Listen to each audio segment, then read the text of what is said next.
So someone comes up to you, I want to start a podcast. Mhm. It sounds easy, It but really does. when a lot of people get into it, to become successful at podcasting, there is a lot of work.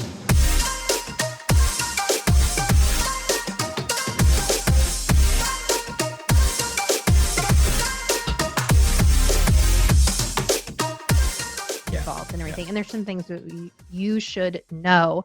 And so we actually read a really fantastic article by Forbes, which is actually 12, I think, actionable steps. Yeah. And so We took our favorites. Yeah, they brought in some really great resources and people who have some really great experience in podcasting to kind of give their advice. So we'll share some of those quotes, but you should totally check out the episode, and we'll definitely have the links in our show notes and our blog. Yeah, absolutely. Well, and even that, I mean, taking this article for what it's worth too, and adding our own spin to it. Absolutely. It's kind of a launching point, and so very excited to talk about this. So, you said if somebody comes to you, says, "Hey, I want to start a podcast," what do you do? Literally the first question or the first thing I say is, are you prepared to do this for the next 5 years? Mm-hmm. Right. And we talk about that because really you need to have enough episodes under your belt to understand, is your audience receiving this? Right. And we talk about success, like how do you define that success? Yep. Because it's different in a lot of accounts. So I have a great quote that goes hand in with what you're just saying. So we're talking about podcasting is really about the long game. And so Rachel Cook from Rachel Cook MBA says, after podcasting for more than 5 years, I've seen many people launch a new podcast but abandon it before they hit the 10th episode. If you are truly committed to podcasting as a part of your big picture strategy, go into it with the understanding that it could easily take many months before you find your voice, your value proposition, and your audience. Stick with it. Yeah, no, I completely agree with that. And just even, I mean, most people start off and they can talk about 10 different things, right?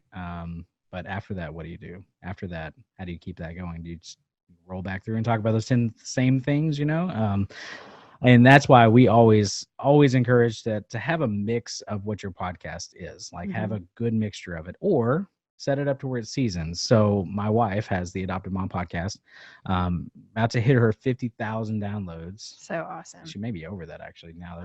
She could tell you. She could, which is great.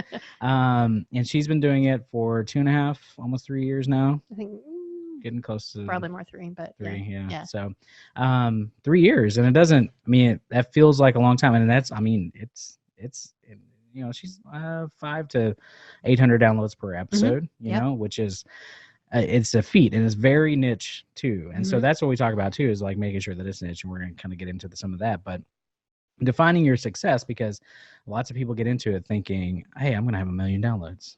Right. Everyone wants to hear about the topic I'm going to talk about. And if you go too broad, that obviously is not going to be the case. And so defining success, mine, when I first started the Go Rogue podcast back 2013, the first edition of this podcast, mine was dedicated to interviewing people, and especially like tech startups in our area. And so I just wanted to talk with people, get to know people, and get access to people that I normally wouldn't have access to. Right. And just to hear their stories. And so I define success as like, hey, we had this person on the podcast and it was a great interview, and we were able to kind of make a connection. And a lot of those people I still am able to talk to, text message, email, and they know who I am because of that. We probably averaged about 200 downloads on our episodes, which was still pretty good, especially back in 2013. Sure. But yeah, having to define that success, making sure it's a long-term play.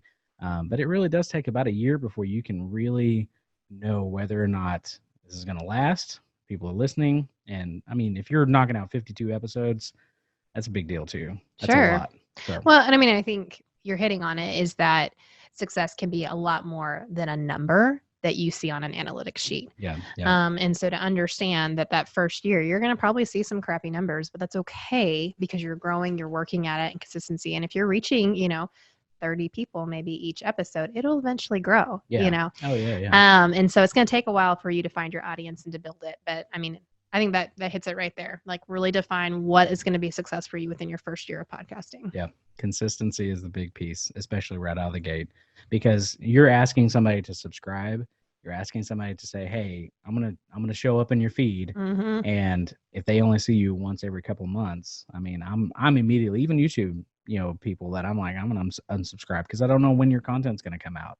And I don't want it to just randomly show up. I'm like, oh yeah, they haven't even been here for 3 months. Like that's not good. Sure.